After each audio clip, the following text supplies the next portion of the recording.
start the recording. Nice. Good to see you. I can see that you are in your gripper desk. Yep. This is the laboratory for grippers, I guess. Excellent. Well, Jaland, welcome to Gripsport Latino. This is the episode number 23. We are today with Jaland Worley. Correct me if my pronunciation isn't like 100% perfect, but Jaland. You got it perfectly right. Dubja Grip, how are you today, man? How do you feel? Doing well. I'm feeling pretty good. I've been trying to rest because now all the competitions are over for the year, but I keep getting new stuff in the mail to try. Like I got a bunch of key pinch stuff yesterday, and I got a blob the other day, so I'm not doing very good with the resting thing. But I'm gonna try to rest the rest of the weekend, and I've got a blobzilla downstairs that I need to lift, but my hands have to be 100% to be able to get it because it's pretty tough. Yeah. Nice. I can see that you're wearing the Olympia shirt. Really nice one. yeah. We were. That was last week. It was a lot of fun. Wish I had done a little bit better, but I'll just keep training, and we'll try again next year. Did you had your daily workout today, or did you rest?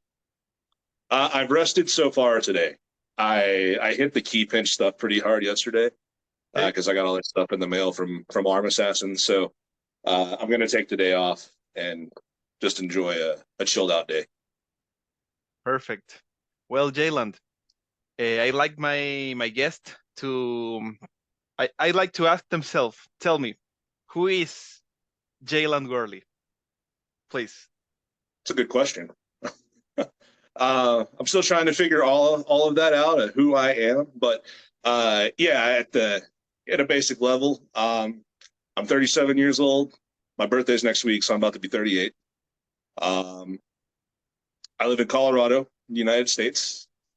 I've been here for almost 12 years now. Before that, I lived in Texas. I love anything to do with training. The training itself, yes, but I'm kind of obsessed, and I think about all aspects of my training all throughout the day.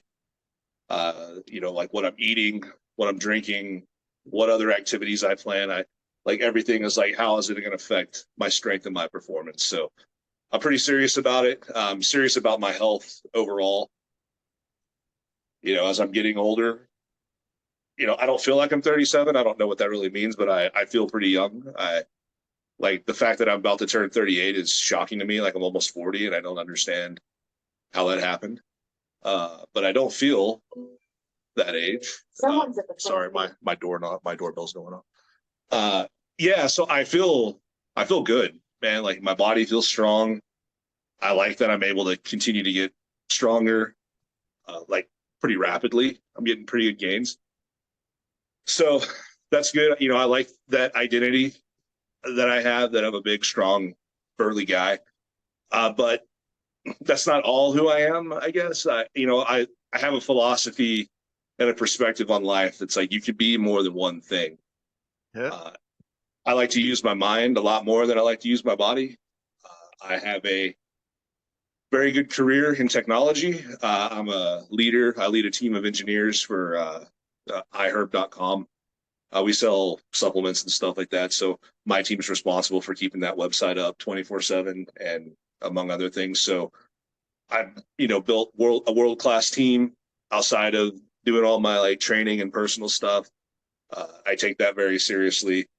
I take the development of other people seriously. So the people on my team, the same level of effort that I put into developing myself, I do that for my teammates. So leadership and helping people grow and their endeavors is a big thing for me. I like to help other people out.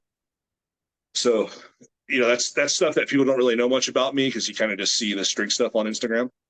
Yeah. But like my personal life, I'm big into leadership and coaching and helping people out. Other things that I'm into, I like to play chess. I like jujitsu. I haven't trained jujitsu in a while because if I did that and the grip stuff, I'd never recover.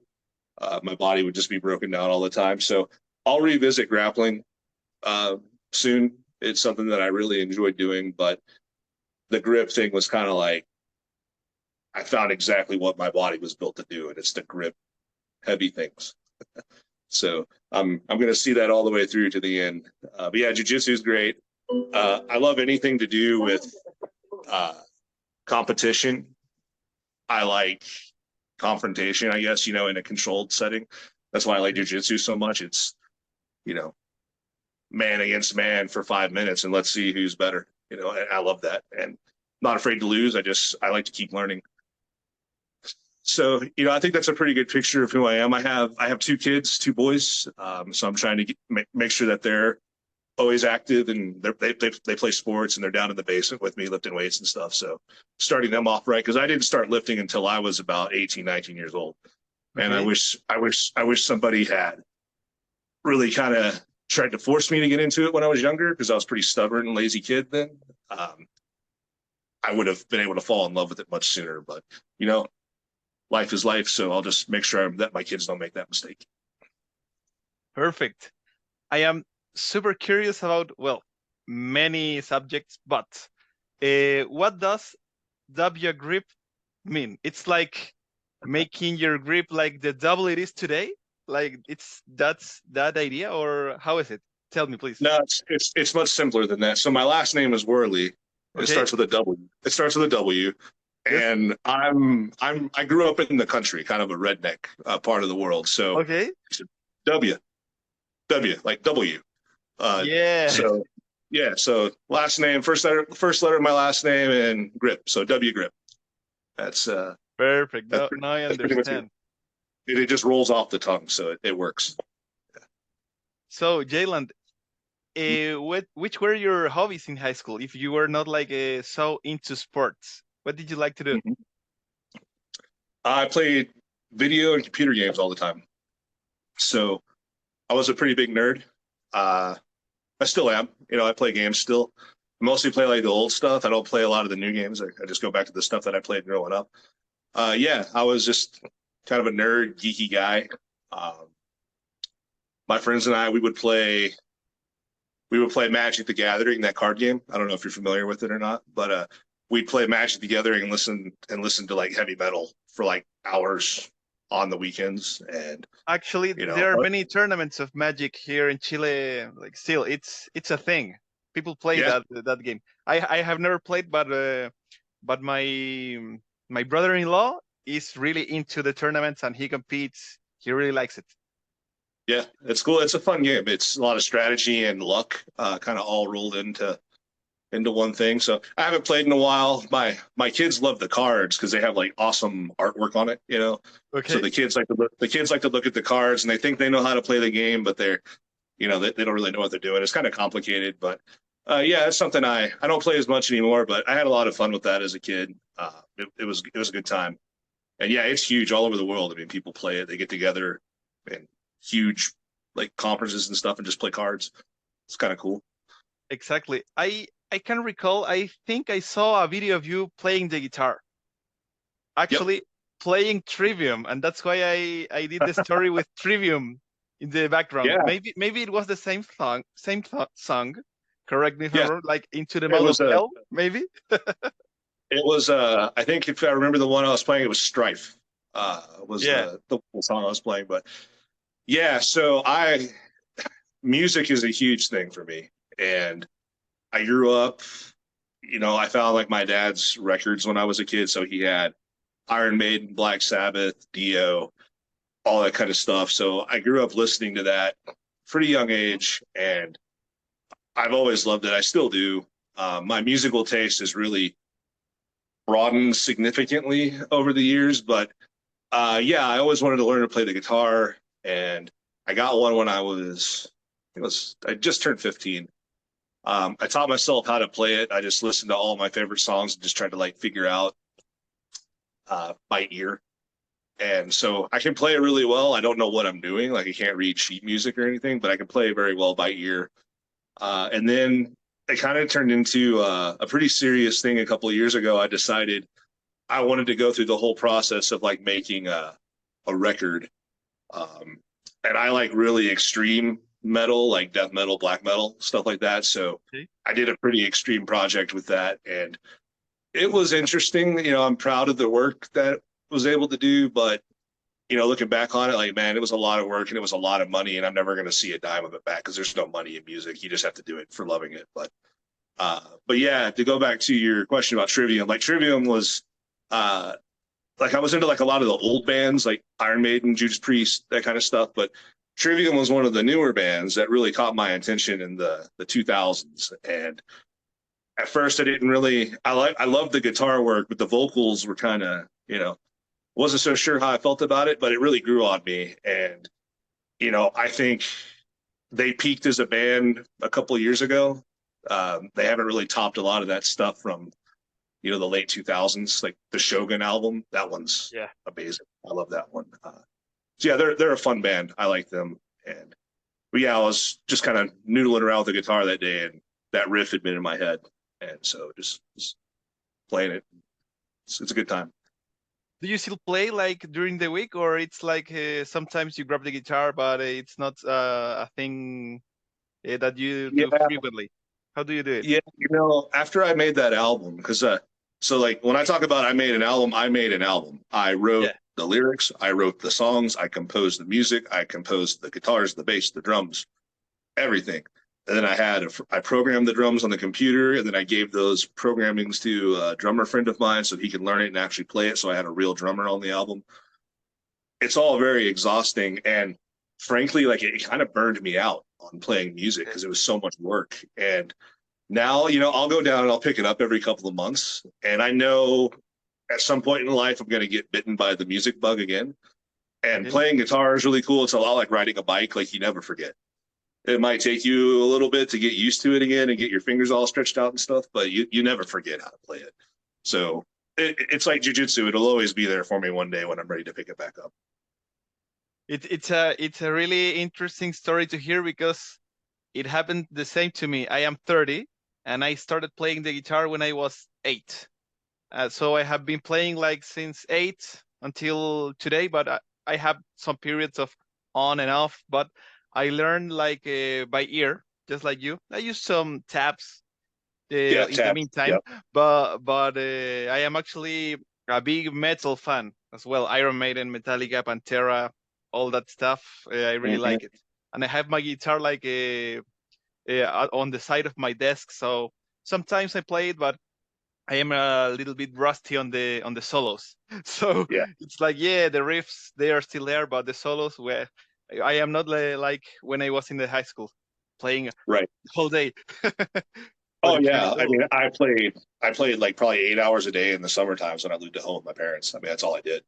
And yeah, like the leads and stuff I could play back then. Like I could play like not verbatim, but I could play like a lot of like Dimebag solos from like Cemetery Gates and stuff. And now I wouldn't even know where to start now. I've turned into more of like a rhythm.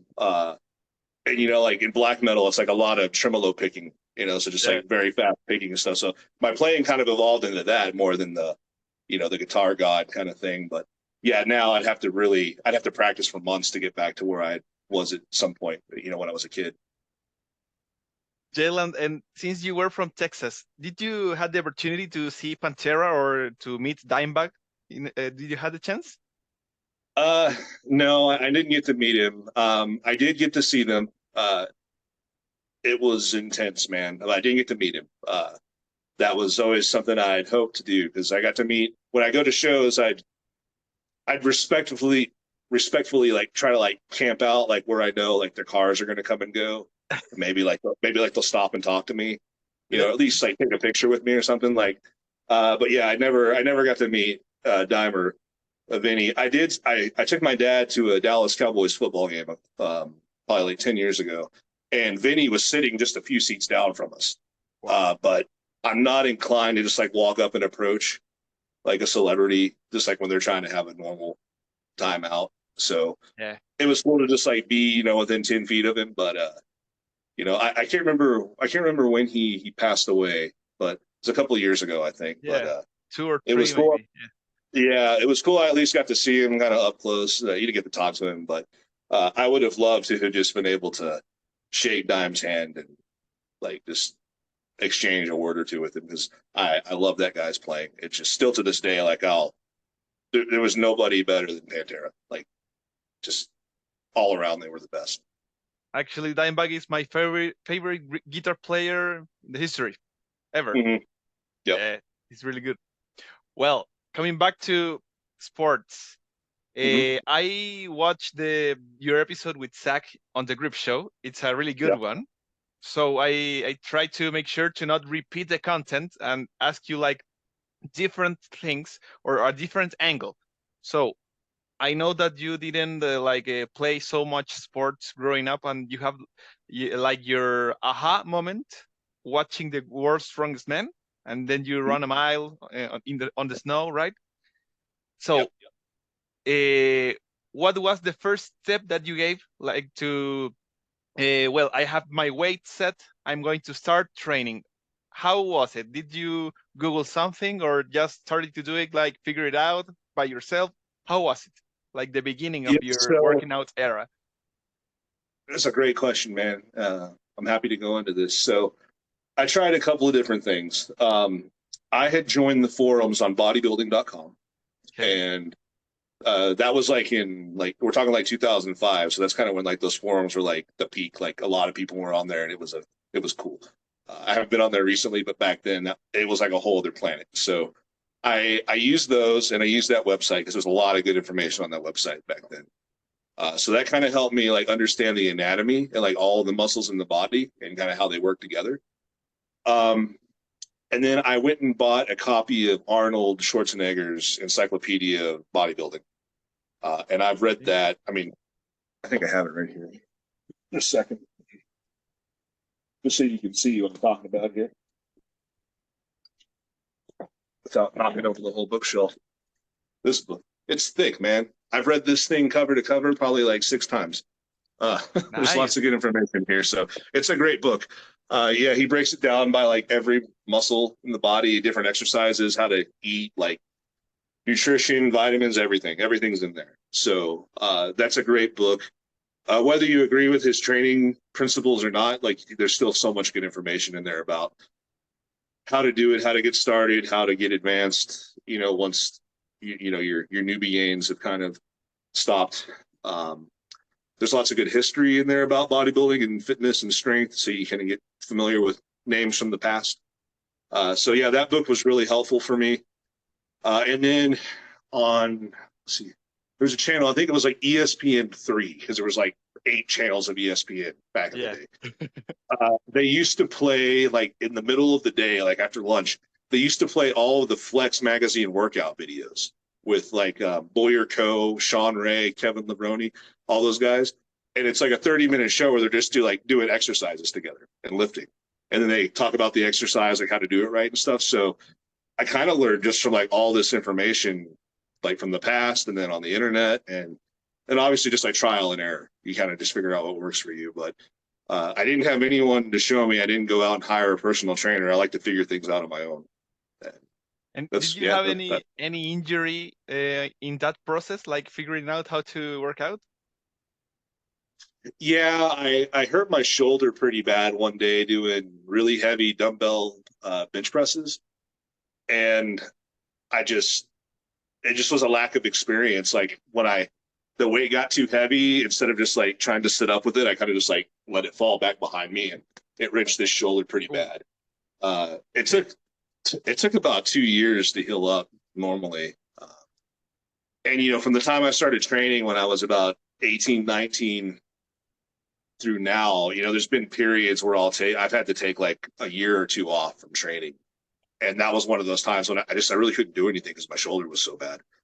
And, I don't love training legs so much that I would just train legs and not upper body. Like it just wasn't working for me. So I took some time off just to let my body recover. And then, I got married, I moved out, all life things happen. So sometimes training takes a back seat when you've got to make big changes in your life. And so, but like the guitar, like jujitsu, like training's always going to be there. So if I have to step away for a little bit, it'll always be there when I'm ready to come back.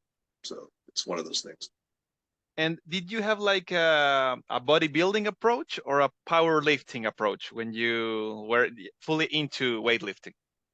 Yeah, so I had always taken kind of the bodybuilding approach because I wanted to be big.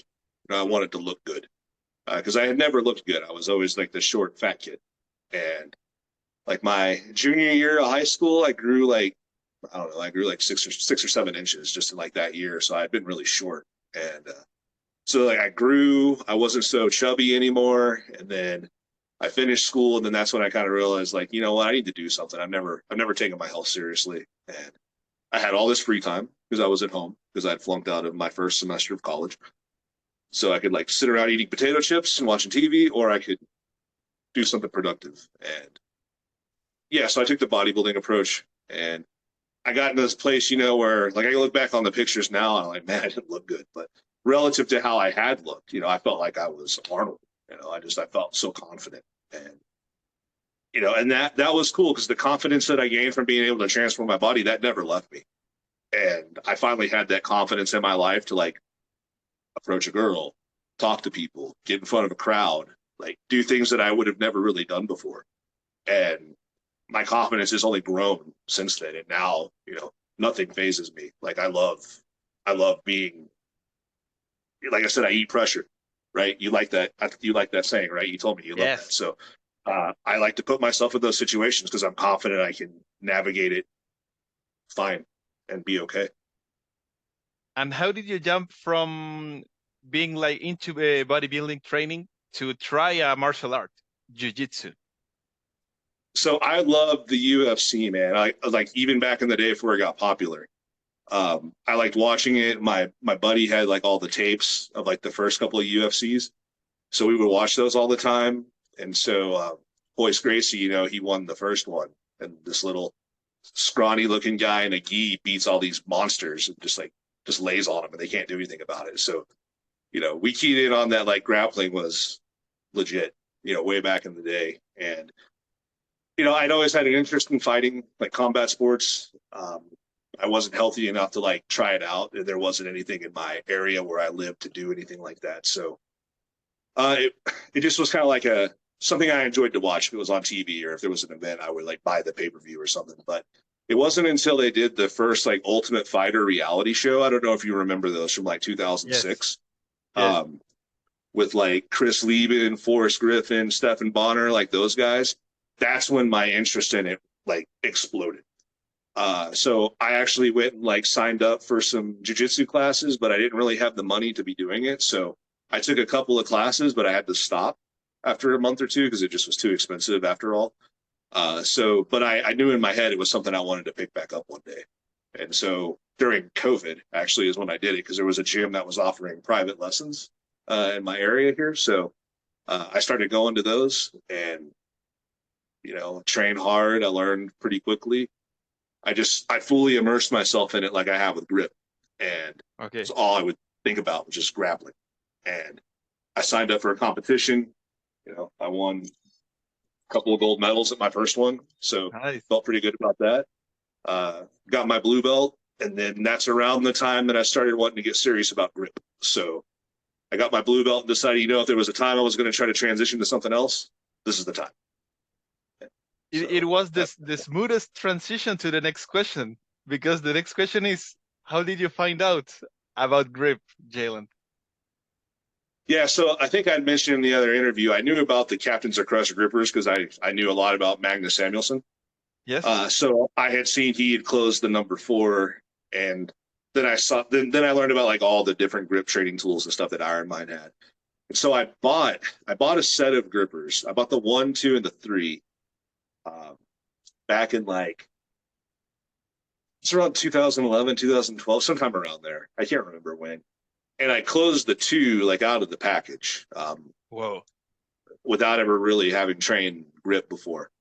So I knew it was something like, hey, I don't think anyone can just do that. But then like the 3 was so hard. I was just like, well, I don't know how to get stronger at these. So I guess I'll just squeeze them for a little bit and see what happens. And I think I played around with them for maybe a month or 2, and then I kind of got bored with it. And then they just sat in my closet for a long time. But then with jiu-jitsu, people had like, they always remarked at training, like how strong my grip was. Cause like when we train in the gi, like if I get a hold of your lapel or your sleeves, I'm not letting go. Like, it's just not happening. Like, you're not getting it back. Unless you're like a purple belt or, like if you're really advanced, yeah, you get away from me. But if I'm going against other white belts or other blue belts, odds are I'm not letting go of your gi if I get a hold of it. So that really got me thinking, like, I should revisit training my grip, because if it's already this strong now, what if I got stronger? And then that rekindled my interest in the grippers. So I pulled them out and started messing with them and realized, like, okay, I got to figure out how you're supposed to train with these, because I know it's more than just picking them up and squeezing them. I can't squeeze them every day because my hands hurt. If I go every 2 weeks, it's not enough. There's got to be some kind of programming to do with these. And then that's when it's around the time I found the grip board. And then it was about the time I started getting on YouTube, looking up videos, and then I joined Instagram and, started just getting myself into the community and trying to learn from other people. And then once I figured out how to train with them, then it just kind of exploded and closed the 3 after like 2 months of training. And, it didn't take long. And then did my first arm lifting Gripsport thing in February of this year. And 8 months later, I placed 13th overall in King Kong and 4th at the Olympia. So I figured something out. It has been quite a ride. Yeah. So I wanted to ask you, in your experience, I know that you are really into the disciplines that you dedicate to. So you go like to the bottom of the rabbit hole, so to speak. So in your opinion, which factors make an individual good or bad for grippers? Good or bad with grippers? Okay. So the first thing that'll determine whether or not you're going to be good or bad at grippers is your discipline. Can you go 3 days or more without picking one up and squeezing it? Because if you can't, you're not going to be able to recover, and that's going to derail your training. Unless I know there's people who train every day, whatever. Like, I have people who came to me I'm offering training now. We'll get to that, but I've had people come to me for training saying, "Hey, what I'm doing now is at working. The guy's having me squeeze like a number 2 like 50 times a day, and it's not working for me." So I'm of the mind, like, you've got to take time off. There's got to, just like you can't bench press every day. Why would you do grippers every day? You can't squat every day. Why would you do, you've got to be able to recover. So that's the first thing. I think another factor, this one's kind of like outside of your control because you don't get to pick your parents and your hand size, like your genetics. So yes, hand size can be a big deal. Like there's some guys on the grip board who they seem to have some struggles with like their finger length and stuff. And, that can obviously determine, how good you can be with them, like for certifications. Because, Iron Mind requires the credit card set. GHP requires a 38 millimeter block. So there's some people who just physically can't do a credit card set. There's not that many, and even if they, can, they have to work a lot harder with smaller hands to be able to do that. They have to do more work. So hand size is a big factor. I think too, also kind of understanding, you've got to understand like how to train. You've got to understand how to program a workout, or at least find a coach or somebody who can give you insight. Because if your goal is to close the number 3, if you're just doing endless reps on a number 2, that's not really going to get you there. You've got to understand how to do progressive overload the right way. It's similar to like powerlifting. You have to understand how to train that way. So grippers look very simple because they're just you grab it and you squeeze it, but there's a whole lot behind it that once you go down the rabbit hole, like you're asking me to take it, there's a whole lot of factors involved. The grippers that you use are also a huge factor. I'm not going to knock any one company because all grippers can make you stronger, but if your goal is to certify on the number 3, you can't be working out with Grip Genie. You can't be working out with heavy grips. You can't work out with that. No. You've got to use grippers similar or more difficult than the ones that you want to certify on. And like, I get it. Not everybody has the budget, and heavy grips are cheap, but it's going to be much harder for you to accomplish your goal if you're not using the same equipment that you're going to certify. So I think that's a big factor too.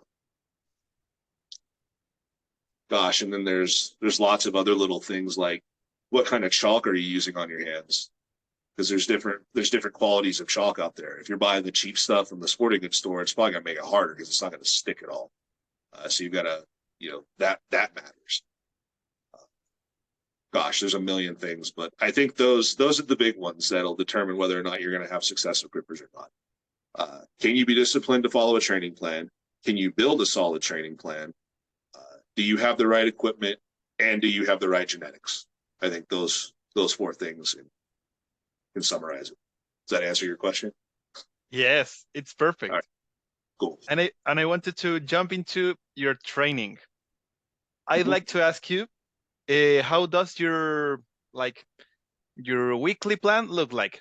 Not the reps and sets, but how do you mix? In example, my Monday is squats, grippers, pinch, and some thick bar. And every day is different. But how is it for you? How do you mix the gym with the Gripsport training? Okay. Yeah, I can answer that. So I don't follow a set pattern. Like I don't have like a Monday where I do something. Like I do everything kind of in a rolling 5 to 7 day window, depending on how I feel. So I try to do grippers once a week. Unless there's a competition coming up, grippers kind of take a back seat because they don't really have carryover to my arm lifting and grip sport training. So if there's a competition I need to train for, I'll probably not do grippers during that prep, or I'll do them very limited. So with like pinch, I try to do pinch once every 5 days. Thick bar once every 5 days. It's kind of in a rolling window like that. I don't have set days. And, if I'm not sleeping well or I haven't eaten very well, like if my kids are keeping me up all night or I'm super stressed at work and I'm not recovering this quickly, sometimes I'll take an extra couple of days before I do a workout. But I try to do something every day. That's whether it's doing some bench press or some curls or some squats or some deadlifts or anything. I try to do some kind of weightlifting every day. But my grip stuff, which is what I focus on the most, I try to do, it really comes out about once a week. It's about all I can train with it. Because it takes so long for me to recover because I go so hard. I go till total failure. And sometimes it takes me 5 days, sometimes it takes me 7. Just depends. Is there any powerlifting movement that maybe can interfere with your gripper or your grip training? In example, bench press. If you go too heavy on bench press, can you go 100% on your grippers and make a PR? So like bench press, I'm having to actually start doing bench press with an axle bar because a regular bar is too thin and it crushes my thumb muscle here, and it'll crush this, and I need this thumb for grippers because part of the gripper close is stretching that thumb across and locking your hand for the squeeze. So bench press with a regular bar will typically injure my thumb and wrist right here. So I've had to start using an axle bar for that. Honestly, though, I'm probably not going to do barbell bench press. I'm going to use dumbbells just to be safer because I really don't want to hurt my wrist anymore because that derailed my gripper training pretty significantly back in May. I was making my Match Monster run and I hurt it, and I got the 5. I certified on the level 5, and then I couldn't do grippers again for like 2 months because my hand was just completely wrecked. And I wasn't sure if I was going to be healthy again. So I have to be careful with barbell movements. And then like for thick bar, if I'm training grippers, I can't train my gripper hand on the thick bar because that'll interfere too.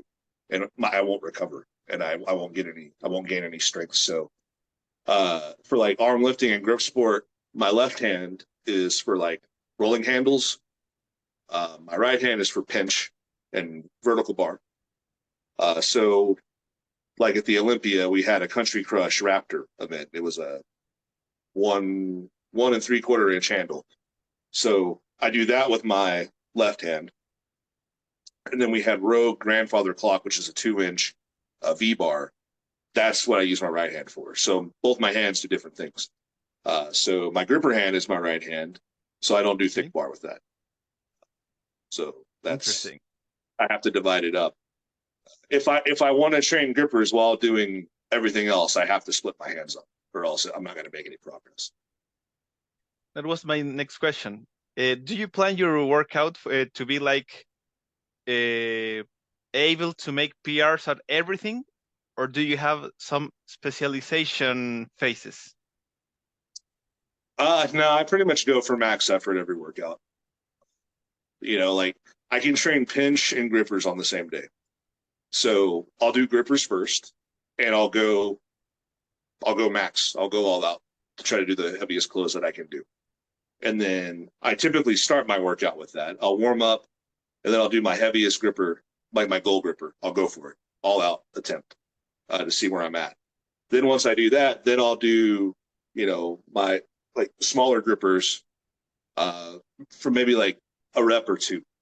But I just kind of walk down the ladder of RGC, and my gripper workout is maybe like 6 reps total. Like I don't do a lot of reps. It's low volume, and I just squeeze the heaviest gripper I can to close it until my hands don't work anymore.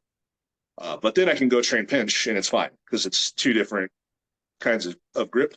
And so I can train heavy pinch after I do grippers. It doesn't really interfere. And then for that, for pinch and thick bar and stuff, I typically do like doubles or triples. I don't do many more reps than that. Yeah. But in example, you had the King Kong and the Olympia recently. For your preparation, were you like doing a heavy gripper closes as well, considering that there's no grippers on King Kong or in the Olympia? Yeah. So like I said before, grippers kind of take a back seat when there's a big competition coming up. So grippers weren't really a focus. I would do them, but it was very limited. So like there's videos. I have this number 3 here that somebody loaned to me. It has an 80 millimeter spread between the handles. It's one of the widest ones I've ever seen. So I'm trying to TNS this thing. And so I would make attempts at it, throughout maybe like once or twice a week. But I wasn't like doing a gripper workout. I would just squeeze a heavy gripper after getting warmed up. So yeah, that's about the extent of my grippers during a competition phase. Now that competition's over, I'm going to get back to my gripper training, like I like to do, and I'm going to try to finally certify on the 3.5. It's something I've been trying to get done, but there's competitions and stuff get in the way. Now I'm healthy again. There's no more competitions until March. I'm gonna go for it and try to get that knocked out by the end of the year. I am curious. This is kind of a miscellaneous questions, gripper related too. But have you ever tried one of these, the dynamometers? I have a dynamometer. It's somewhere around here. I don't have that one. That's a GM 150, right? The one that you just held up. It's a Chinese imitation. The brand is like Monster Arm. But it's the same. It's like virtually the same as a GM, but this one has knurling, so it's similar. Yeah, so I haven't tried one like that with knurled handles. I have just like a plastic one, but I've gotten to like 220 on it, but it's harder than the one that you have. So I'd love to try one like yours with the knurled handles and just like the different design, because I think I could get much higher than 220. I think I can get much higher than that on one of those. So I'll look for that. Send me where you got that one. I'll see if I can buy it. Okay, I will send you after the interview. Yes. Yeah, and see if I can get my hands on one, and I'll do it, because the one I have, it's very uncomfortable to squeeze it. So, Jaland, I want to jump into the MASH Monster Ladder. I want to know, how did you find out about this certification? Was this the first one that you knew about? How was it? Yeah, so I learned about it on the Gripboard, because Gripboard is where it's managed. So once I had signed up and really got into Gripboard and like learning who everybody was, and then I learned how the process worked, I thought, oh, what the heck, I'll try it out. And so I submitted my number 3 certification to get my MM0, and you had to have had MM0 before you could try the level 1. So I did that, and then they sent the level 1, and it was really easy. I remember being I think I even TNS'd it in one of my attempts. So then that really got me motivated and excited for it. And I went from I closed the one I think it was in February. And then by May, I had done the level 5. And then I did 6 and 7 over the summer once I was healthy again. I had planned to do the level 8 when I was going to do this interview with you because we were talking for a while. Yeah. But then Bill Pichet, I think that's how you pronounce his name, the moderator for Gripboard, he decided to retire, and now Matt Cannon runs the Gripboard. But with that, the Mash Monster ladder's been retired, so you can't do it anymore. So I was hoping to finish it off, but I'm not going to get that chance. But I'm happy with where I got on it. I got to level 7, which is pretty cool. But I was hoping to close the 8 because there's only 3 guys on the list that had done the 8. So I was hoping to get there. But it is what it is. I know Cannon's going to work hard on kind of building a new Mash Monster ladder. I don't know what that looks like, but I'll probably pick that up when it comes out. Actually, I had a plan myself too for that interview with the certification, because Awesome. I have the MM0, and I was really close to the MM1. So my plan was to ask for the MM1 to do it like with you doing the MM8. Oh man. And then they closed the certification, and I was like, fuck. Yeah. I won't have the chance to do it. That would have been really cool to do that together. That would have been really awesome. Yeah. That would have been a great idea, man. But yeah, who knows? Maybe down the road we could do something like that down the road.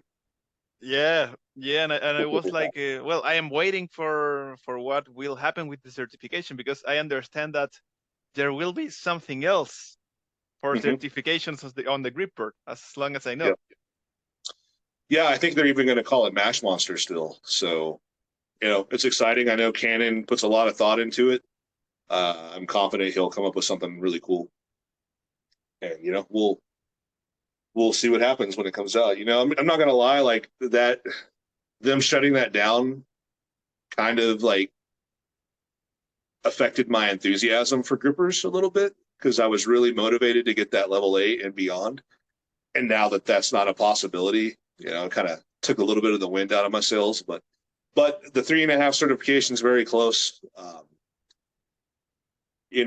don't know for sure if I'm going to do it this way. I haven't even talked to him about it. But next month in December, I'm going to go visit Carl at his house in California. Oh. And I'm thinking of doing the 3.5 there at his house with Carl as a witness. So wow. I think that'd be pretty cool. I hadn't talked to Carl about that yet, so I need to do that, make sure he's cool with that. But yeah, there'll be some videos and stuff on my Instagram, me and Carl doing grippers together. So that'll be really cool. He's a super nice guy, and I just I'm going out there for work, and he lives really close to where my company headquarters is.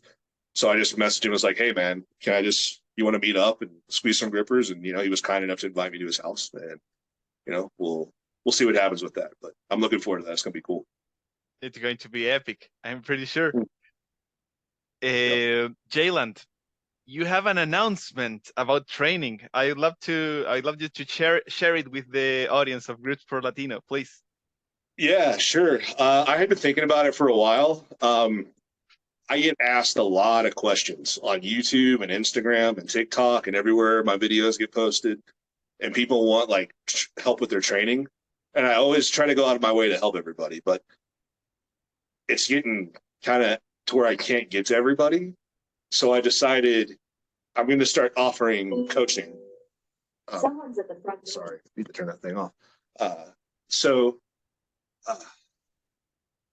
Training. Yeah, I was going to offer training, like personalized one-on-one. You send me videos and I'll critique your technique, and I'll give you a program.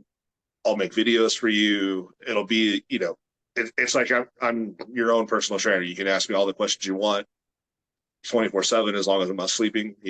I do like 99% of my job on my phone, so I'll see the messages from whoever I'm coaching. So I started that last month, just kind of like talking to people one-on-one, seeing if they'd be interested to do it. And so I have 3 clients now. guy in Lithuania, a guy in Australia, and one guy in the States. So it's going really well. It's fun. I like helping people. So I put a website together, wgrip.com. Whoa. So you just go there. There's like a form that you'll fill out telling me like what equipment you have and what your goals are. I'll get that email, then I'll contact you and we'll work it out together and we'll figure out a training plan,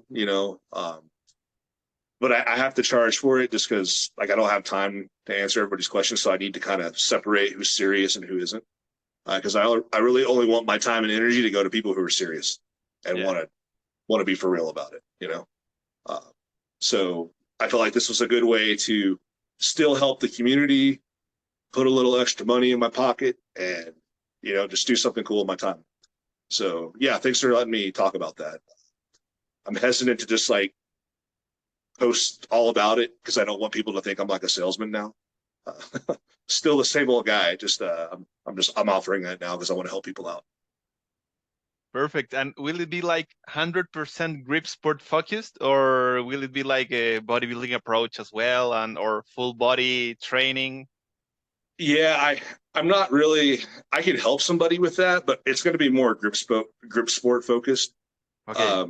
Any kind of grip, grippers, arm lifting, whatever. If you see me doing it, I'm going to coach it, right? But as far as like a bodybuilding program or a powerlifting program, you're better off finding somebody who's more of a specialist in that than I am.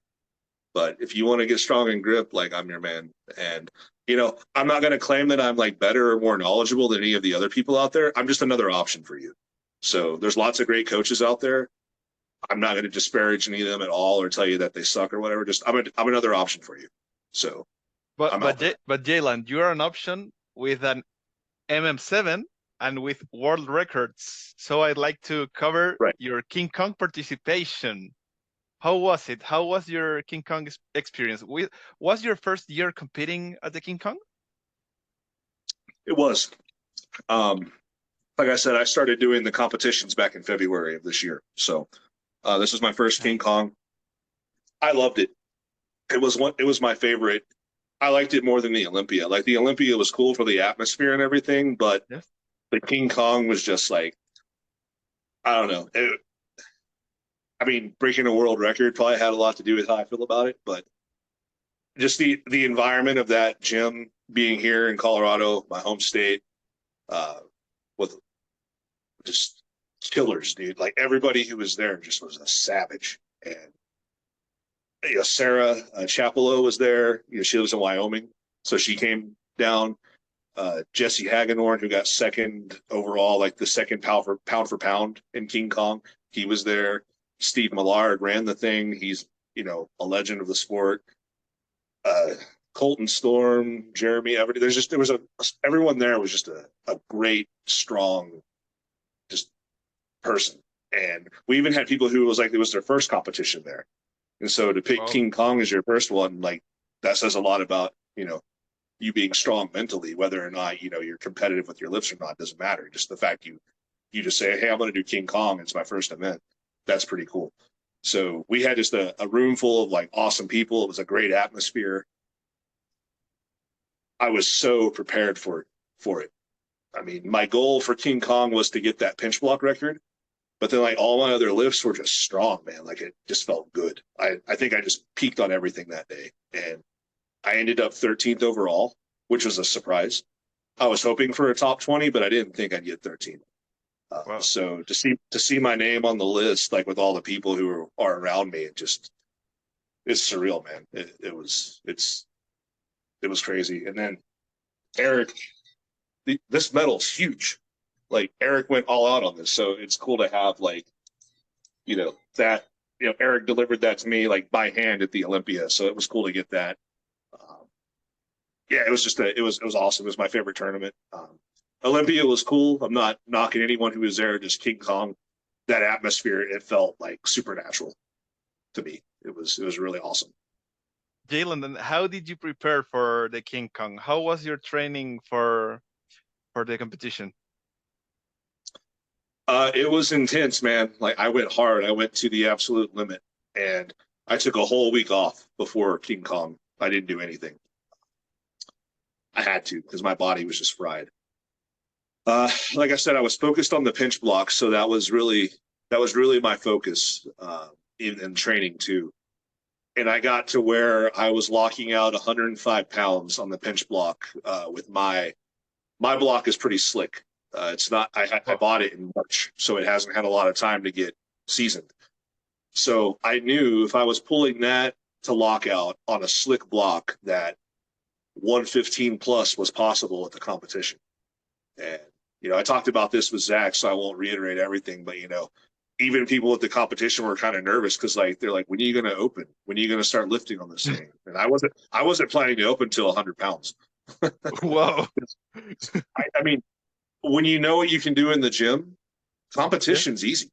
Like competition's the easiest thing in the world when you put in all the work and do all the hard stuff at the gym. So, because I just go to competition and say, okay, it's time to execute what I know I can do. And there's no pressure. Like I put all the pressure on myself downstairs in the basement.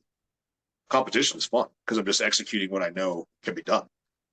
So I go to the competition and Steve's block is like super crusty and old. And I mean, I think I took a lift at like 92 pounds or something with my left hand. It felt like a warm up. And That's what I knew. That's what I knew. I was like, the record's getting crushed today. And sure enough, we did. I mean, it just absolutely annihilated it. So felt great. My other training outside of the pinch block, though, like I say, I separate my hands. So I did a lot of thick bar rolling handle stuff with my left because I wanted 100 kilograms, 210 pounds or whatever. I wanted that on the crusher. I hit that number, but my hand was a little too far to the side. So the lift didn't count because my hand was touching the frame of the crusher. Oh. So I ended up with 5 kilos less than that, so 95 kilos. Still a good number, but I could have done a little better. And if I had gotten that, it would put me like top 10 in the standings. So that one little thing, man, just makes a huge difference. So, yeah, my training was great. I felt super prepared. Everything felt good. My body felt good. And, yeah, I executed the plan perfectly. It all came together. I have a question from the audience about this subject, Jaland. From the Queen Kong herself, Sarah Chapello. She says, it was amazing to witness your record-breaking pinch block lift at King Kong. What was going through your mind leading up to your big lift? Did you realize at the time how big of a lift it was? I knew. So I opened with my right hand at 100 pounds. And then I did 105. No, I did 110. I did 100. I did 110.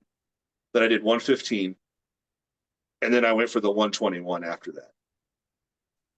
When I got the 115, because I think the record was like 108 or something like that. When I did the 115 and I knew I had accomplished my goal of breaking the record, I got this like surge of adrenaline. And it was just like, how far is this going to go? Right. So I told them put 120 on or whatever, ended up being 121 by the time they got, they put the weight on. And that was the lightest weight I ever lifted, like in my head. Like it felt like nothing. It just came up. Like it just floated off the ground. So, so I lifted, I watched the bar hit the crossbar, put it back down, and I just remember like just the weight off my shoulders and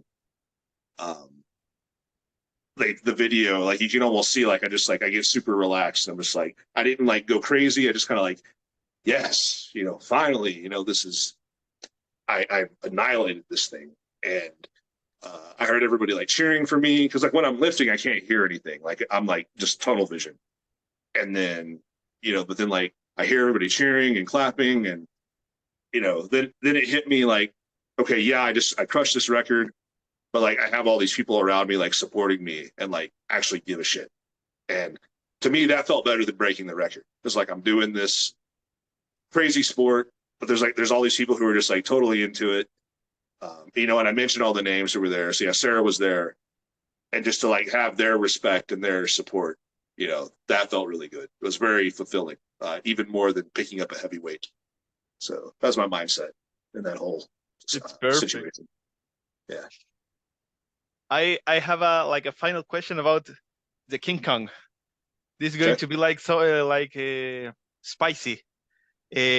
What was your first impression about the King Kong records when they firstly came out with the Russian venue? Like lifting, like wow, huge weight. What did you think? The initial words that came out of my mouth were no fucking way.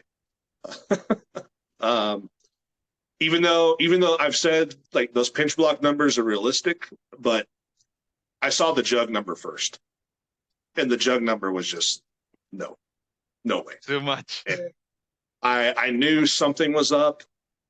You know, I was talking to, I won't name names. There was somebody who was involved in the initial review process who was Okay. kind of telling me what was going on.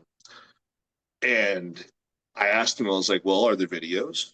He said, yeah, there's videos. Like, well, what's in the video? He's like, they look legit. Like, well, that's not good. You know, I mean, it's good for the sport, I guess, if they're real records, but it's not good in the sense that if Tim Butler and Luke Raymond aren't approaching 370 or whatever it was, no one else is. You know, that number was just too big on the jug. So, you know, I kind of just chalked it up to, like, well, it sounds like these numbers are going to stand and we're just going to have to deal with it, you know. And then the videos the results got posted, and then the videos got posted. So Eric went ahead and posted the videos of those lifts from Russia. And I mean, I watched it once and I saw the yellow block and the finger sticking.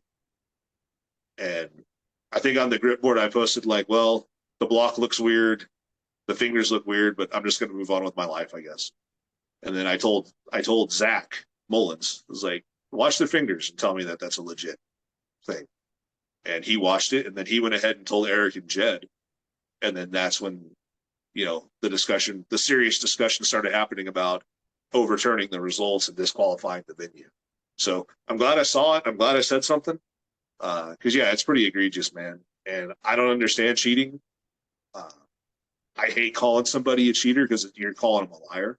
I hate saying that to somebody, but that video evidence is just irrefutable. Like, that block had something on it, sticky rosin. I don't know, whatever it was. It was sticky. You could tell. You could hear the fingers sticking to it. So, you know, I mean, nothing personal. I don't know those guys, so I'm not going to sit here and say, you know, Ilya Makarov is a piece of garbage. No, I'm not going to. I just don't understand it. I don't have that mindset. I wouldn't be comfortable cheating. I couldn't sleep at night knowing that I cheated a whole bunch of people out of their hard work. But if somebody can feel that way and do it, you know, it takes all kinds to make a world, I guess. But that's not me. Yeah, that's perfect. I actually was really surprised I was watching like the top names, and they were all new names for me. It was like, hey, where's Tim? Where's I don't know, Jet Johnson, Harry? Mm-hmm. I don't know. And I was suspicious after seeing the details. So, well, it happens in every sport, I guess. Like sometimes people cheat, could happen. Yeah, it does. I mean, there's always going to be those people out there who have you know, their moral compass points somewhere other than north. And they're comfortable with doing that. I think it's pretty shameful, but you know, my opinion doesn't really matter on it. I guess I'm glad Eric made it right, and I applaud him for handling that situation as well as he did, because I would not want to have been in his situation. That's tough. Yeah, that's a true like coming from Eric. It's a true like a way to show good leadership. It is amazing. Yeah, Yeah. it really was. And you know, I think if it had been if it was like an individual feat of strength or something, like a gripper close or just some guy in his garage lifting a heavyweight, I don't really I don't really care if someone cheats on that, but I do care when it's going to affect 300 other people who worked hard Yeah. and traveled far to go do this. So, you know, I am going to speak up in that situation. It wasn't even the fact that I was going to lose a world record or whatever. It was just like, this isn't right. This is totally unfair to the whole community. we got to do something to make this right. So I'm glad I was able to see the video and relay it to people who actually relayed it to the people who can make a decision. So it worked out. Everything's right in the world. Hey, Jaland, and how about the Olympia 2023? How was the competition? How did you do in that one? I placed fourth in my weight class. I did horribly on the 2-inch Saxon bar. That thing's like my kryptonite, man. I hate it. I don't. It just didn't feel good in my hands, and I bombed out of that one early. The only, it didn't hurt as bad as it could have because like 6 other people also dropped that weight in that same round. So it's like, okay, well, it wasn't just me, but still, I was expecting to do like 20 or 30 pounds heavier than what I did. You know, if I had been able to go one more round, I probably would have taken third, but it is what it is. I know where I have a limitation. It's on the narrow pinch. I love the wide pinch, but the narrow, you know, my hands are really big, so narrow pinch doesn't feel great. So I got to work on that. But on the vertical bar, the grandfather clock V-bar lift, the only person who beat me in our session was Alexei Tukalov. So, hey, taking second to him in an event, that's cool. So I rebounded pretty well from the Saxon bar on that one. And then the last event was a medley, the country crush handle. And it was like 80 kilos, 90 kilos, and 100 kilos. And then on the 100, you repped it as many times as you could. I almost got 2 reps on that. And that, if I had gotten 2, that would have put me in third place. So I dropped the second rep. Like I was really close to locking it out and it slipped out of my hands. So that was frustrating, but I worked hard on that. I wasn't even expecting to do 1 rep on it because that rolling handle is really a challenge for me because it's so slick. It's made of plastic. The country crush stuff is plastic, so it's super slippery. So that's something I got to work on too because Alexei did 19 reps. Wow. So I got a lot of work to do on the rolling handle, but V-bar was good. And I had a great time too. So meeting a lot of cool people that I've been talking to on Instagram. I got to meet a whole bunch of folks, and then I met Bruno from Chile. Yeah, he came out, so it was cool to meet him. We all went out to dinner together. It was a good time. So overall, I had a great experience there. Like I would have liked to have gotten a medal, but you know, Mike Safel, he beat me. Team Ohio did well. Him and Jason Dingy cleaned up. So good on them. They trained hard. They deserved it. Yeah, I fell short that day, but I know what to work on now to get better. And since you have competed into arm lifting and grip sport, is there any way of competing that you prefer more than the other, like crossbar versus lockout lift? Considering that lockout lifts are like harder to judge, I think. Yeah, I think with the Arm Lifting USA, you know, it's a lot of fun. Ricardo does a good job in making the events fun and exciting, and he takes it seriously. So I think Arm Lifting USA is organized well. Just for me, the nature of the judging, the lockout is challenging because I'm not knocking the judge, I'm not salty about anything. This is just an observation. There were lifts that were failed that were better than some lifts that passed. And it's hard to judge. So I'm more of a fan of I'm more of a fan of the crossbar. I like the Gripsport International style lifting. I'm all about like raw power. Like I don't care about locking the weight out. It's like who can hit the crossbar. And I like seeing big weight go up. I mean, there was big weight going up in Arm Lifting USA. I'm just, to me, Gripsport International is like more brutal, I guess, more primitive, if you will. It's just like picking something straight up off the ground and not really caring about your back being locked out or whatever. It's like, do you have the grip to get this heavy weight off the ground? That's more of my mentality. But as far as like a presentation, if we were up on stage at the Olympia or the Arnold and we were only lifted to a 6-inch crossbar, that would look kind of weird to the average person who didn't know what we were doing. Yeah. So I had that explained to me, and then like looking back, I kind of understand it now. I was like, okay, I get that. I like both. They're both challenging in different ways. I try to train all my lifts to lock out in the gym just so I can make sure that I have the full range of motion down. But some of the lifts, like the one-handed lifts to lock out, are pretty awkward and they're hard to train. Like the vertical bar, they don't want the plates to spin at all. So you have to lift it up to lock out without the plate spinning. That's pretty hard to do when you get up to a heavy weight. So, but I watched Ode Hogan and Haugen, however you pronounce his name. I hate butchering people's names, but I watched Ode do it. I watched Alexi do it, and I learned like on the fly like how they keep the plates from spinning. So, because in practice it's real easy. You just make sure that the carabiner and the loading pin are lined up in a certain way, but the angle of your wrist when you grab the V bar, that can influence the plates to spin, even if the carabiner's lined up. So I had to watch guys who were doing it really well. I had to watch them closely, like in the heat of competition, and then adapt my style on the fly to make sure that I didn't have the plate spin. So that was fun. That was really challenging to like learn something like in the moment and then go do it seconds later on a very big stage. Yeah. But like I said, I like pressure, so I put the pressure on myself and I executed on it. So it was a lot of fun. Did you have the opportunity to meet any fitness personality that you wanted to see? I don't know if it was Arnold Schwarzenegger or any famous bodybuilder. Did you met So, someone? so I flew in on Friday night before the Saturday competition, so I didn't get to watch the ladies lift. I wish I would have been able to get in sooner because I wanted to watch Sarah specifically.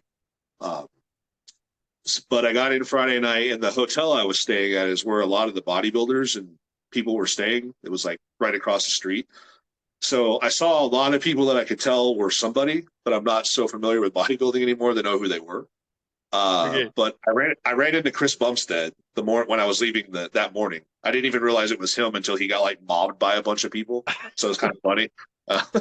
Because I don't really pay attention. I'm kind of aloof when I'm out in public. I'm not like looking at everybody. I'm kind of in my own little world.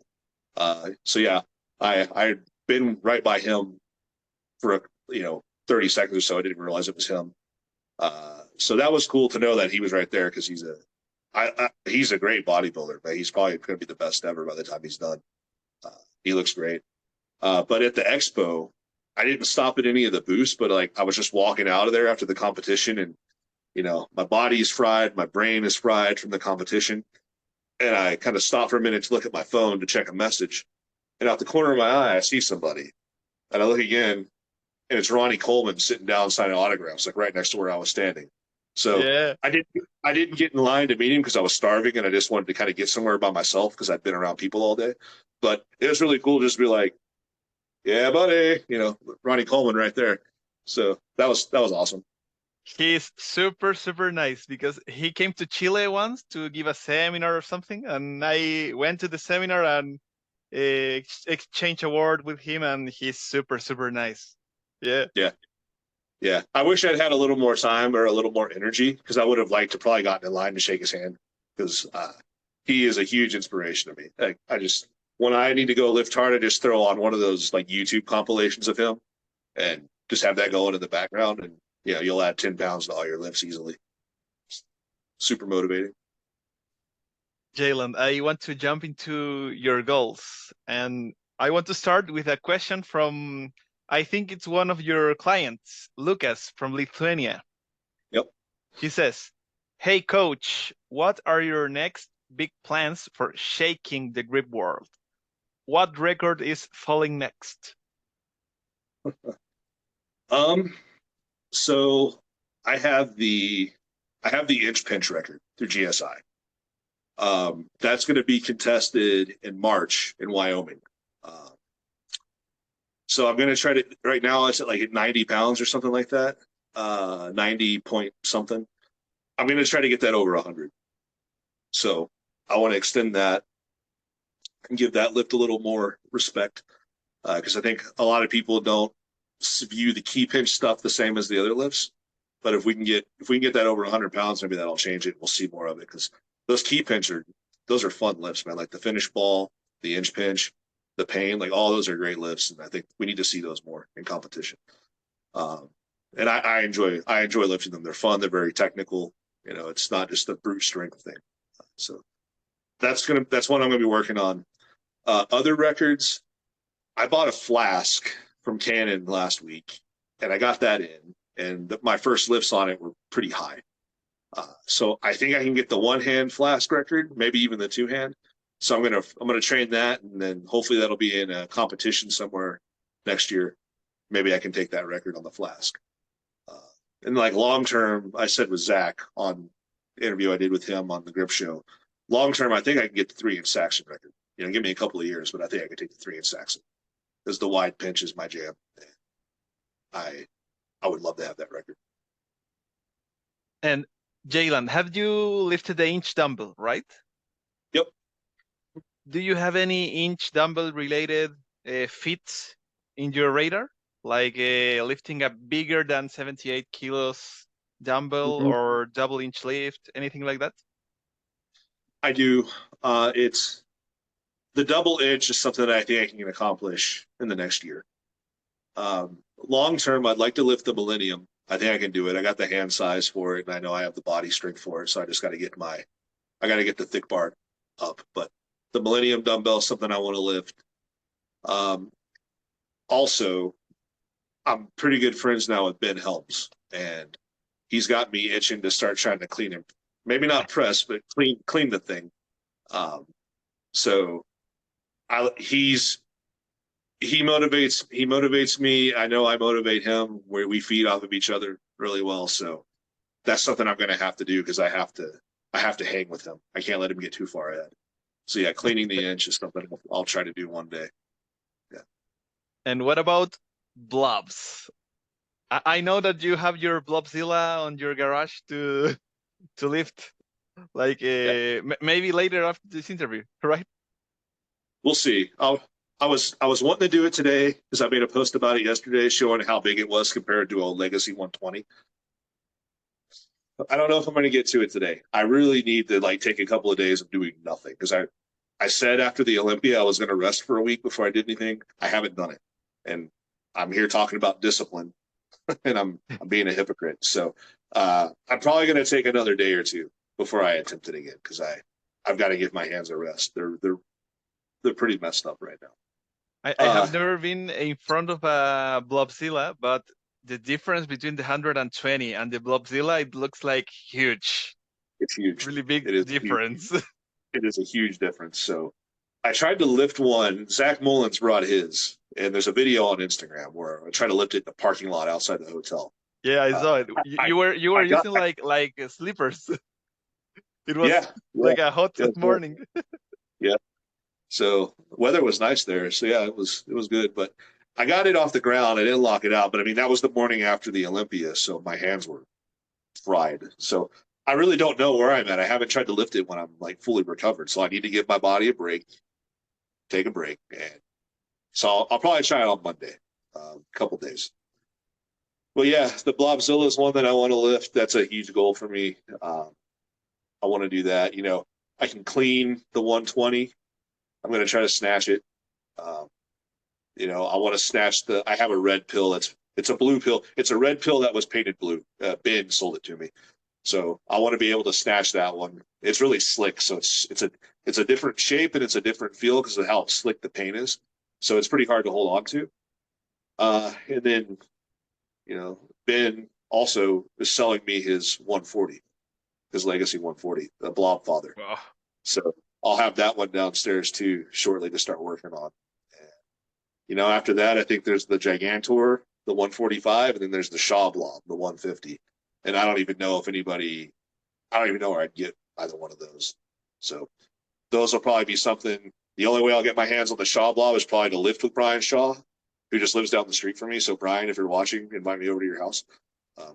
He lives 20 minutes away here in Colorado. But I try to get in touch with him. Have you met him ever since you're both from Colorado? I haven't met him. Yeah, I emailed his page and they were like, he's so busy he doesn't have time to consider anything. Because I'll just see hey, I can lift these things. I'm trying to get my foot in the door with him. I've tried reaching out to Joel because they do the Shaw Classic here, the strongman competition. Yes. And as part of it, they do grip stuff. So they did a blob medley and an inch dumbbell medley at the last Shaw Classic. So I want to try to do that next year because I live right here. Like you Sure. don't have to pay for a hotel, a flight, nothing. I'm here. Just invite me. Let me lift. So I'm going to try to get that done, like to get their attention. So that's part of my motivation with the blobs is like I want them to see it and then invite me out because I want to be able to lift on a stage like that and with cool people like Thomas Larson, Jesse Pignonin, Ode was there, David LeBay was there. Like I would love to lift with all those guys. So I'm trying to shoot my shot and get my opportunity to do that. Yeah, so we'll see what happens. Jaland, as long as I am listening to you, you have had a really fast progress this year. So I wanted to know, do you see yourself? I mean, I know that you will probably like hit your goals in a couple of months. You will set the bar super high, and maybe you will reach your goals like kind of fast. But do you see yourself like still into grip like in 5 or 10 years more?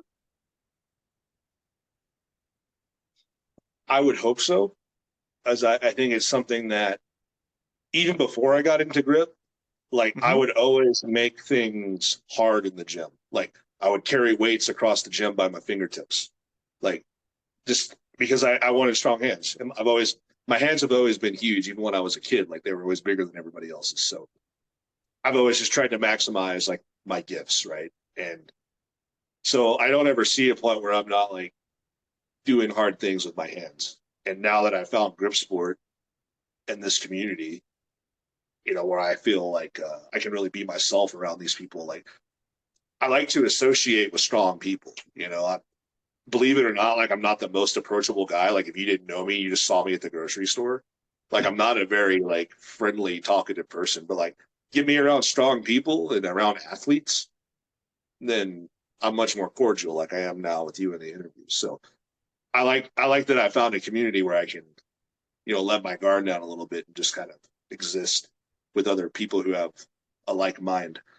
Um, and like when I say strong people, like I don't mean like you have to be like an elite lifter. I just mean like if you have devoted part of your life to doing grip training, you're a strong person regardless of what your numbers are. So that's what I mean by strong people. I don't mean like, oh, I want to hang out with, Ben and people like that. No, it's anybody who's strong enough to actually commit to doing hard things. So that's why I like this community so much because everyone's tough, and I like tough people. Perfect. I have another question from the audience. Maybe you will have to help me with this last name, but is Jesse Hagdorn? he Hagedorn. Yeah. Hagedorn. He wants to know which implement would you like to see contested more? Hmm. When we did heavy hands in Virginia, Zach Mullins put together the competition with Ben Helms.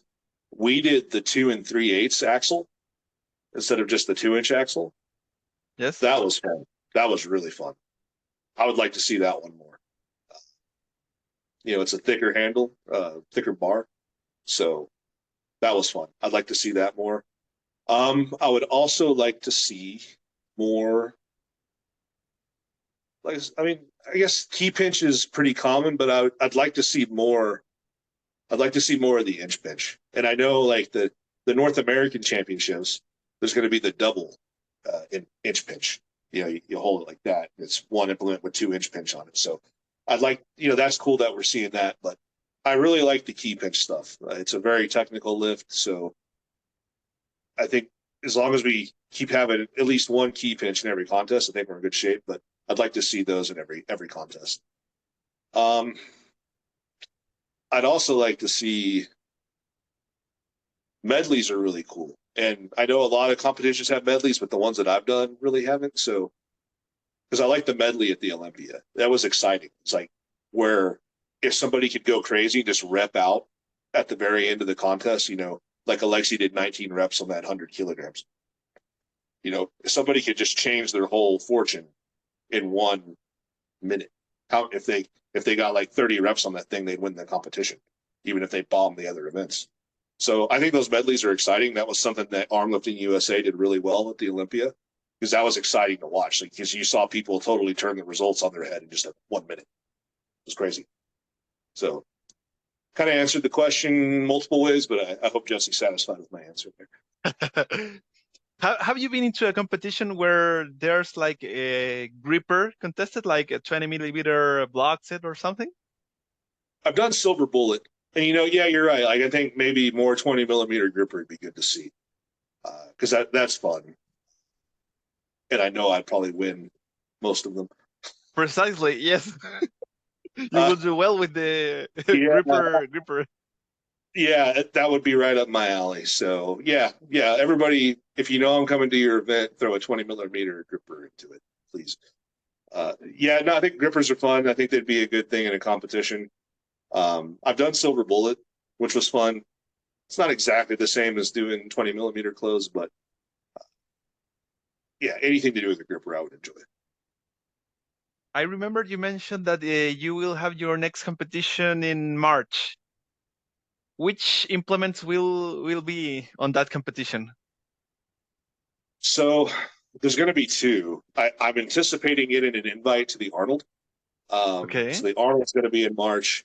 I don't know what implements will be in that, but probably Rogue Axle. I think that's been there before. So it'll be some kind of axle bar, and then probably a Saxon bar. But the competition probably be the week after that is the one in Wyoming. That's going to have the two-hand napalm nightmare, the 2 3/8 inch napalm. There's going to be inch pinch, 3-inch Saxon, I think. Yeah, I think it's 3-inch Saxon. And then there's going to be a wrist roller that they built there, and it's that big around. The roller is, and it's rack mounted. And we're going to do a sled drag, this giant wrist roller. It's brutal, man. Like we did it last year, and it tore all my calluses off my hand here. So I'm hoping I can do well enough at all of the events prior to that I don't have to try so hard on the wrist roller, because I don't really want to go through having my hands torn up for a month. But if I have to win it, then I'll put in the work and do it. But yeah, it's a brutal event. So looking forward to that, though. It's a fun one. Jaland, I remember from your interview with Zach that you found like the crushing style for grippers that was most useful for you. How did you find that? How did you knew that? I mean, I remember that you use like a style of a hydraulic press, so to speak, and that you do like low reps. How did you find that that was the most useful for you to progress? Yeah, so my gripper closing style, it's not something that I figured out. It was just the way that I do it. It's just the way my body works. So some people have that very explosive, fast close. My hands can't do that. So my close is very slow, deliberate, and I get stronger as I get closer to the end. So I think, I talked to Carl about it, and he mentioned like Nathan Hall has a similar style. So we're all different. We all have our own different ways of doing it, but that's not something I chose to do. That's just how it happens. Now, it took some trial and error and training to figure out that low reps works better for me. Because I was doing what other people do. Like I was doing like 10 reps on a number 2. And then when I got to 10 reps, like, okay, I think I'm ready for the 2.5. And that math didn't work for me. So I started just, then I tried, well, what if I just max out every session? And that actually worked better. But my hands hurt and I couldn't train very much. So then I thought, well, what if I do like triples and doubles? And that's kind of how I found the way I like to train now. And when I dialed that in, that's when my gripper progress exploded, and I just flew up the mash monster ladder.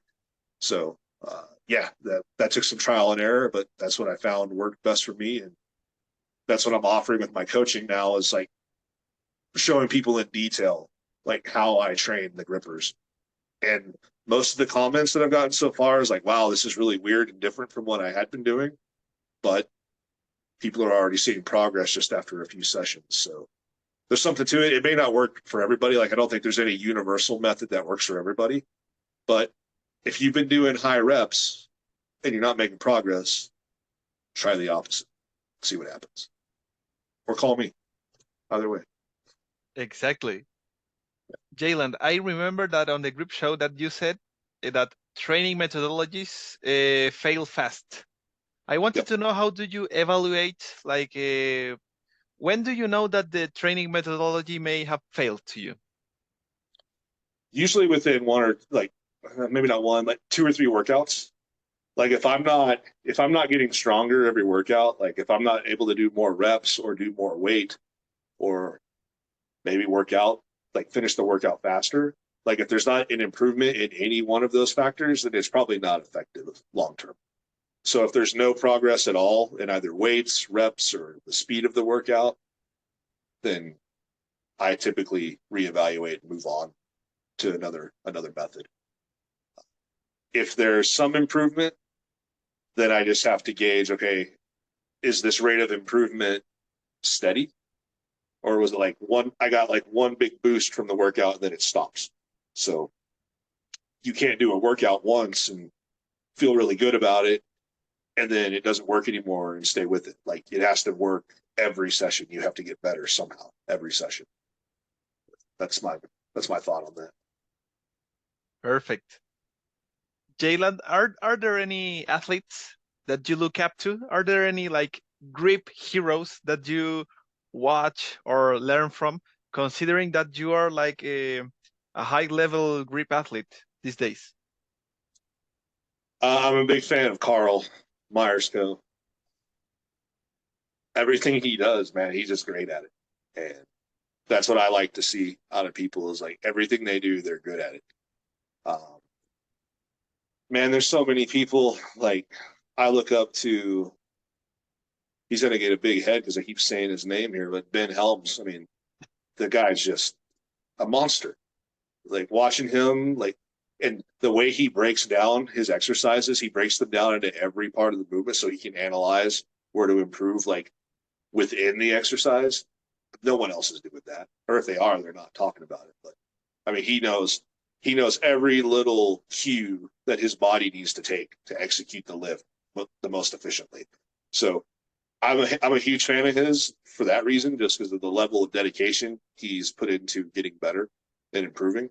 And I mean, he's a nice guy on top of it. So yeah, he's awesome to watch.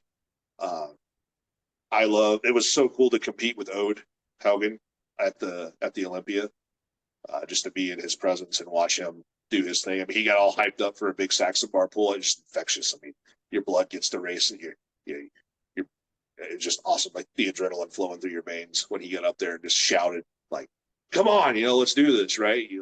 You could not get excited for him.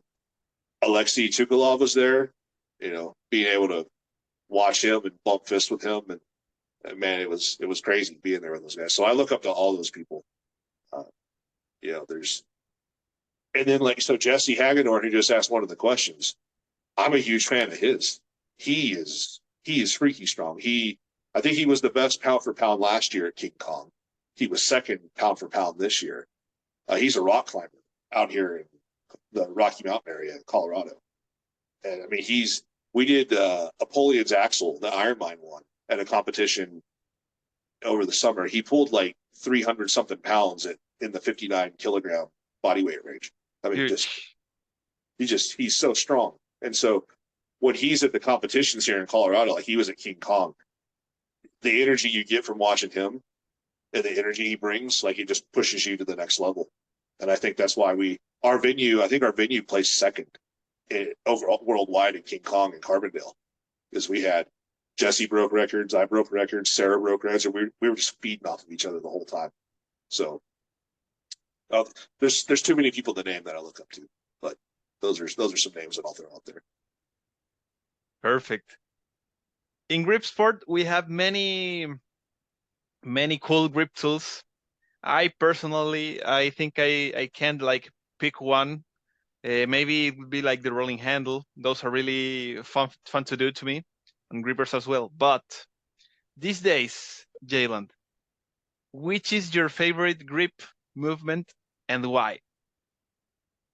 The Iron Mind pinch block, because I'm the best in the world at it. No. Perfect.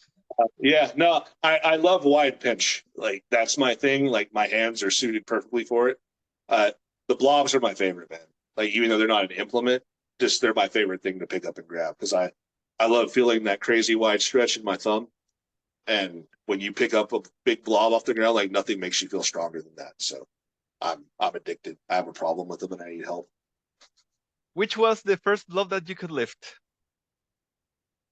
So the first one I got was the 120. Zach Mullen sold it to me. Wow. And he was like, "Well, you're kind of jumping in the deep end here, aren't you?" I was like, "Well, I don't know what I'm."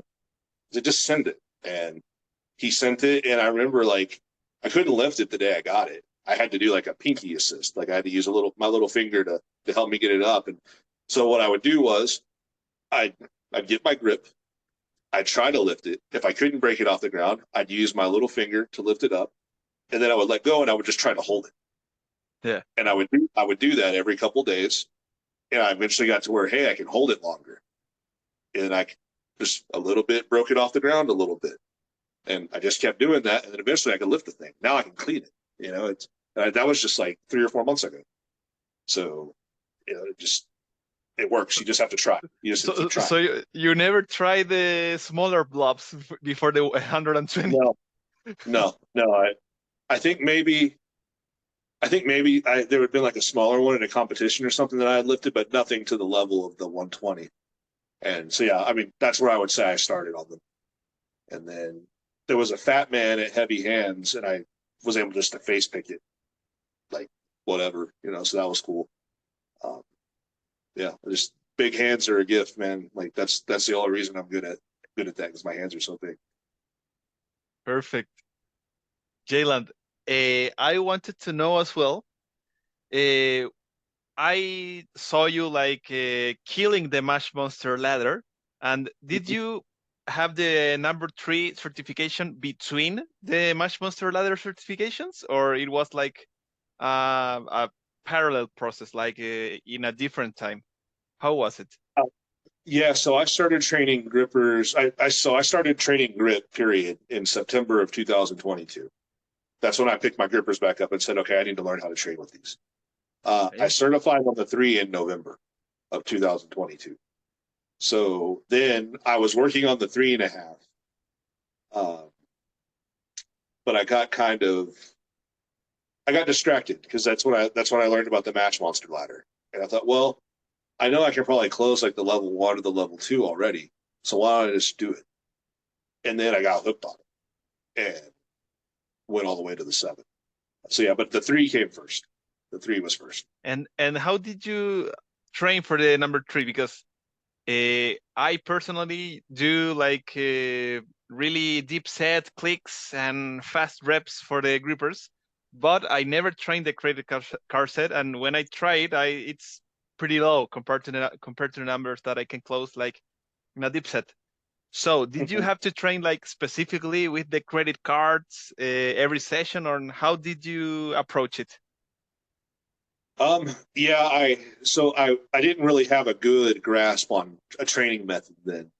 So what I was doing was like I do like 8 reps on a number 2, and then I would just try credit card attempts on a 2.5, and that worked okay. But the light bulb didn't really go off on for me until I realized I have to start trying credit card sets on the 3, even if I can't close it. I have to be able to. I have to hit the gripper that I can't close.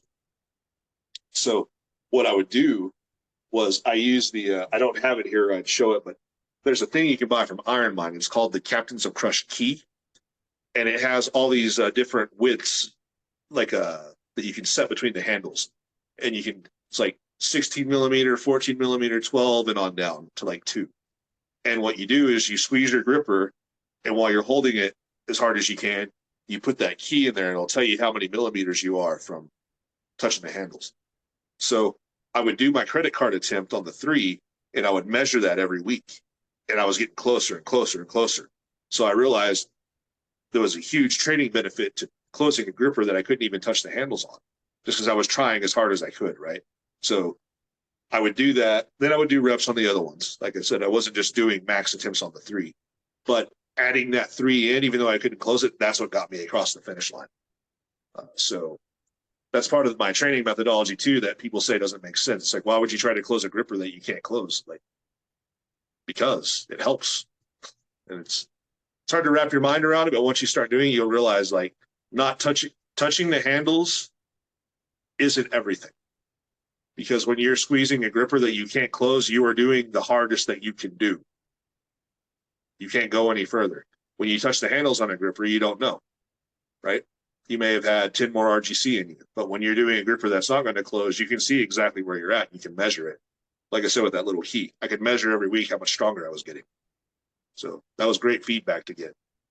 So I recommend, find a way to measure where you're at on your goal gripper and use that key if you can. Perfect. Jaland, do you happen to have any question for me or for the show? Because we are about to to wrap up to finish the interview, but I wanted to know if you have any curiosity or something you would like to know about me. Yeah. So when I was talking to Bruno when we were at dinner, he talked about, he did King Kong and stuff. So I was going to ask, like, how is Gripsport growing in Chile and South America? Well, in Chile, I think, actually, I have been into Gripsport because of Bruno. He was the first I think in South America to know about Ironman and arm lifting in particular. So I used to do like powerlifting in 2017, and when I went to a South American championship, we did really well, but I wanted to move on to the next chapter of my workout. And Bruno told me, hey, you should try grippers, rolling handle, vertical bar, etc. And when I was into powerlifting, I was like, yeah, I am into another thing. I'm not interested. And then when I had to look for something new, I was like, yeah, let's give this a chance. And I bought the equipment, the first grippers, first loading pin and stuff. And I started, and that was in 2018. And then after that, Bruno started spreading the word of Gripsport, so to speak. And then I started to dig deeper into Instagram, the Mash Monster ladder on Gripboard, YouTube videos, and all that stuff. And I think because we live in different cities with Bruno, we live 1 hour away from each other, and he started doing contests. I think it was in 2021 maybe, and he has his Steve Millard. He does his tournaments and stuff, and I started I took the decision because I have different focus all these years, because there was no competition when I started to specialize in Gripsport. So at first my goal was, I want to close on number 3. I couldn't do it. Then I switched my focus into the Dini Stones, and I was fully into Dini Stones. I have my Dini Stones replicas in my parents' house, and I was into that and not too much into competing into Gripsport. And then Bruno did the King Kong, but it was in a date that I think I was out of the country or something like that. And then I started with Gripsport Latino, the Instagram, the podcast, you can name it, whatever it is. And I want to do contests too. So I started reaching out people from Finland, Italy, Russia, England, United States. There's a huge amount of people into grip. So I was really into that. And I'm actually in my city, which is Santiago, I have done 4 meetings to spread the word and teach people how to, I don't know, lift, close grippers and stuff like that. So in Santiago it is developing I won't say that fast, but it is developing with quality. I don't know if you saw the rankings of the King Kong, but Bruno's venue has like 2 or 3 really good athletes that you can see on the 120, I think, or 120 20 plus. And Yep. in my case, I'd love to. I mean, it is not like official yet, but I want to travel to the US next year to compete and hopefully to meet you and Ben and Zach. Yep. I'd love to. Yep. So here in Chile, it's like that. And actually, in South America, Chile was not like the first country to have an organization related to Gripsport. The first one was Arm Lifting Uruguay, from Uruguay, and they did many competitions. I think the founder of Arm Lifting Uruguay, he has met Odd Hagen in Russia. Back in the day, Silarukov have like a great activity on social media, and they have their store. I don't know if they still are selling equipment, but he used to be like in contact with them because he was into mass wrestling as well. Yep. In Argentina, I know a couple of guys who can close big grippers, but they are not really into competing and into the sport yet. And I have met a couple of guys from Colombia and from Peru.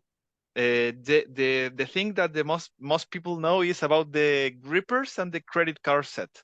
It's like for them, it's like the greatest thing to do is to close the tree with a credit card set. I mean, the the rolling handles is like, oh, what is this? Or the vertical bar or the hub. They don't know about that yet, but it's growing. The thing is, it's that it's really expensive to buy the equipment to South Yeah. America. So Right. it will take a while to develop like at the level of the US, but it's walking. It's walking, and actually, I personally I'm making sure to increase my strength, be stronger, to have great level, and to push the level of Chile higher. So because they can see me closing like number threes or 3.5s, people will see me, and I think they will think, hey, if you do it, maybe I can do it too.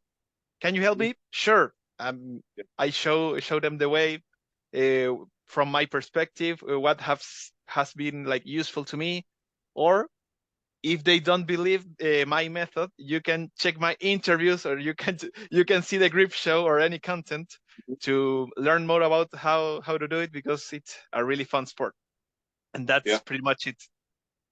That's cool, man. Yeah, I think that's great what's happening there. And so in like preparation to promote my training, I started doing like boosting some of my posts and targeting different countries to see where the biggest reactions were coming from. Okay. And out of all the countries that I targeted, like Brazil was where I got the most new followers from my grip videos. So I think there's a big like interest there. So that's cool. That's all I was asking, because I got a lot of followers from Brazil now. And The thing with Brazil is that they speak Portuguese and not so much English or Spanish, in my experience.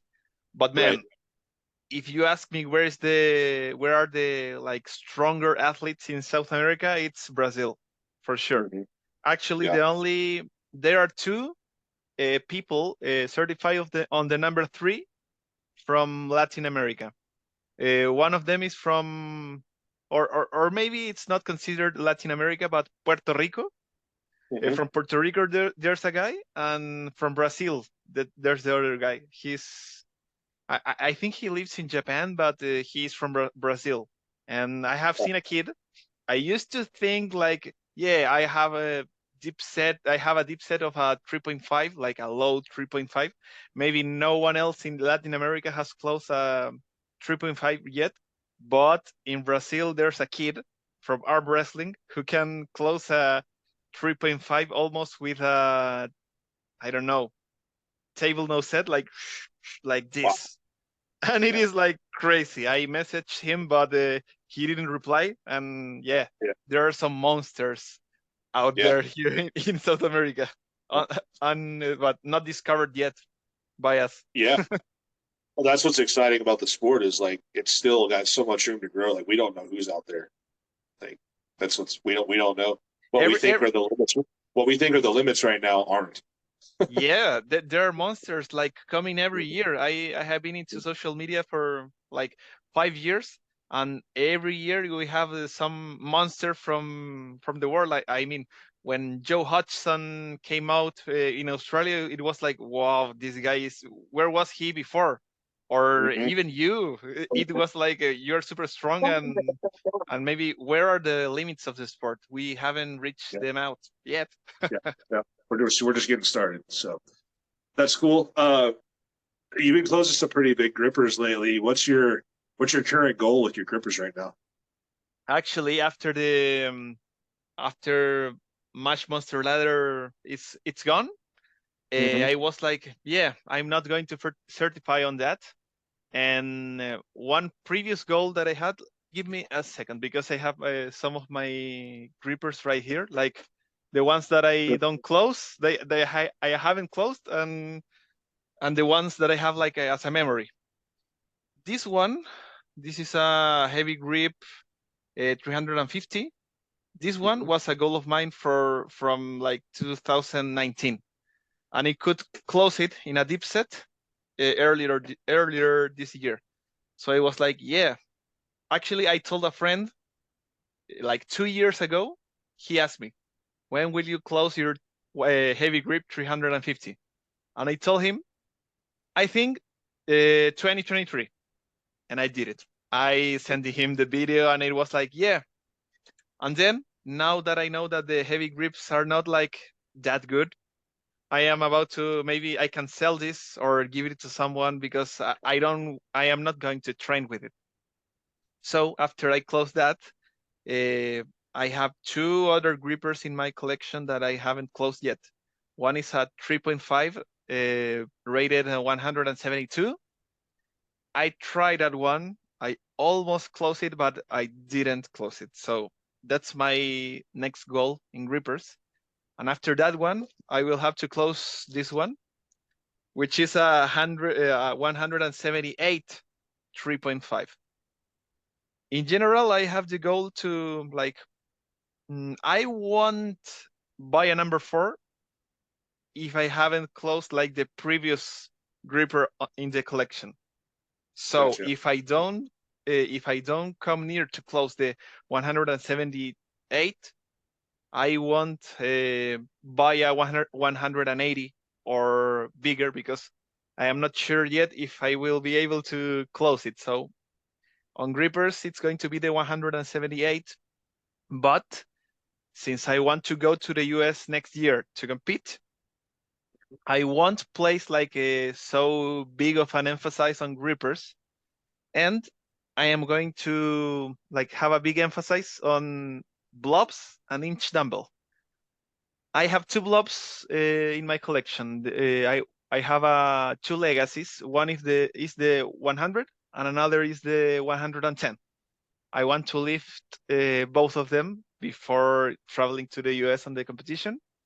And as long as I mean, with the inch dumbbell, I don't have an inch dumbbell, but I have this fat grip from Nathan. And maybe you Mm-hmm. know it, the HD2. Yep. I lifted 62 kilos with that fat grip, and I hope Nice. to maybe do 70. According to Nathan, if I do over 60, maybe I'm ready for an inch, but I haven't tested yet. So I Yeah. personally say if you haven't touched it or tried it, you never know.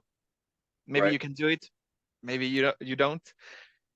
So as a summary, I'd love to close my 172 Captains of Crash number 3.5, uh, lift my 110 Legacy Bluff, and do over 62 on my HD2 for the inch dumbbell. Those are Nice. those are my next goals. Awesome, man. Those are great ones. So I think you'll be accomplishing them in no time. Your gripper progress is really sped up. So you've been doing great on that. So I have no doubt you'll accomplish what you set out to do. It's really interesting to talk about this with you, because my approach is the approach that I have from my coach, who is Sam Solomi. Maybe you know him, Fat Muscle Coaching, and Yep. he makes us do grippers almost every session, 5 or 6 days a week. And I mean, it's working. Sometimes I feel fired, but dead, but that has to do because I got married this year, so I had many things to organize. Work has been tough lately, and I Yeah. haven't been eating right or sleeping right. So Yeah. maybe if I were like when I was in college, that I could sleep as much as I could or eat as much as I could, I feel like, man, I had good recovery those days Yeah. compared to this one, and I haven't been at that yet. So a big respect on that, Jaland. You manage a team, and you manage and you are the father of a family, and you do Yeah. big progress. I know it's tough. It's really Yeah. tough. There's days where you question everything, but no, yeah, things are great. But yeah, I mean, every little thing in life can it affects your progress. So yeah, if I have weeks like if I'm up late doing something for work or the kids wake me up, like you still have to train. You're gonna feel like your training's not very good, but you still have to do it. And because if you get out of the routine, then that's when everything goes off the rails. So you just gotta stick with it for sure. Exactly. Yeah, and I'll just say, since you brought up Sam's style of training, like I don't think there's any one right or wrong way to train. I just know what works for me. And if the training every day works for you, then do it. I'm not going to tell anyone to stop doing something that's working. So and I just and I want think I it's just want to clear that really up. So no, but I think it's really like beautiful about training, because there's no like such a log written in stone about how to do the things. mhm. Everything can lead you to your goals, and you just have to try. I Yep. mean, people can do high frequency, low frequency, or some people don't train gripper at all, and they Mhm. progress somehow. And Yeah. that's the fun thing about it. Hmm. Yeah. It's there's really like we don't know a whole lot about how grip really works. I mean, unless you're like a doctor, like with hands and stuff. But as far as grip sport goes, like I still think there's a lot to figure out about training. Yes.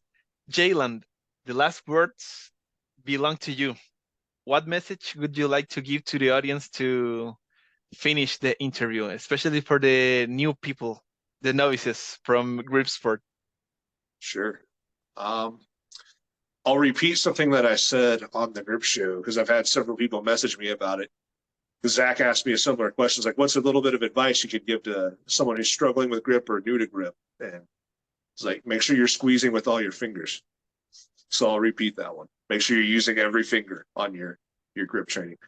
Because I've had several people message me like, you know what, I wasn't. So I'm glad you said that. So I'll repeat that. And then just I think what I'd like to say today is, we talked a lot about how great the community is, how much grip is growing, how much you're how hard you're working to grow the sport in your country. I think it's just, if you're new to grip, like just get yourself immersed in the community and do everything you can to help grow the interest of the sport. Do everything you can to help other people train and get stronger. Like don't keep information to yourself. Uh, if we share what we know and we share little secrets that we find, like we all get stronger. And I want to see what the human limit is for grip in my lifetime. So hopefully, if the sport grows enough, maybe we can see what that is. So just join the community, and it's the best community I've ever been a part of. Like I love it. There's drama, but it's not. Everybody is super cool, and I've had a great time so far. So I don't see myself doing anything else for a while. Yeah, and like I'll always say, like just keep training. Like don't stop.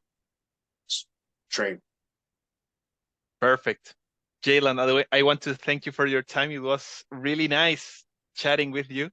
I learned a lot from you and from your wisdom, as I was hoping to.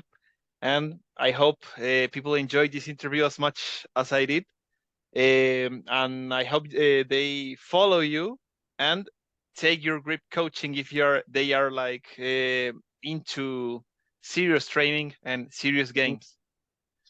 Yeah, I appreciate that. I appreciate you mentioning that, and I'm glad we finally got to talk because I've been wanting to do this with you for a long time. So I'm glad we finally got it done.